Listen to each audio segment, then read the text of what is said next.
जेके early news channel में आपका खैर मकदम है। आइए नजर डालते हैं आज की ताज़ा खबर पर। मोहम्मद अशरफ साहब, जो आप अभी तक पटियाला में थे, आपने जो बसें वगैरह जो प्रोवाइड कराई, ये कैसा हो गया आपका मसला, ताकि और जगहों पे भी मुसाफिर है, जैसे हमारे नवाई शहर में, पंजाब के अंदर ये, और खन्ना में, गोविंदगढ़ में, सरन में।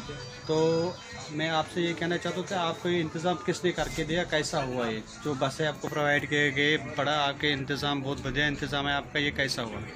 देखिए सर, सबसे पहले मैं शुक्रिया अदा करना चाहता हूँ पंजाब सरकार के कैप्टन साहब का, जिसने जो हमेशा हमारे कश्मीरी के लोगों के साथ है, हमेशा अच्छा करता आ रहा है। चाहे वो पुलवामा अटैक हो, जब उस समय में हमें मुसीबत आई तब भी उसने हमारे लिए ये सब इंतजाम किए थे।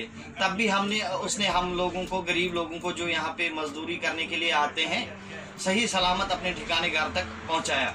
और आज जो कोरोना वायरस के वजह से जो उसने आज यहाँ पे फिर से हमें प्रोवाइड किया, बस हम शुक्रिया अदा करना चाहते हैं कैप्टन साहब का, डीसी पटियाला का, एसएसपी पटियाला का, और खासकर सलमान निज़ामी साहब का, जिसने हमें कांटेक्ट करवाया, सबसे बात करके आला हुकाम तक उसने हमारी बात पहुंचाई।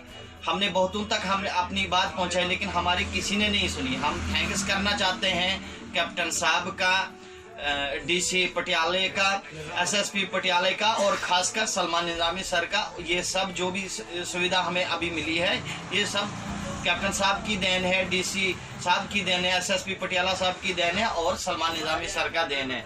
उसने 6 से 7 बसें हमें एक जगह से यहाँ पे निकाले हैं, और बाकी और जगह पे भी कहीं हैं, उनके लिए भी वो प्रोवाइड कर रहे हैं। 1-2 दिन तक तकरीबन सारे जो मजदूर लोग हैं अपने घर सही सलामत पहुँच जाएंगे। शुक्रिया मोहम्मद अशरफ साहब।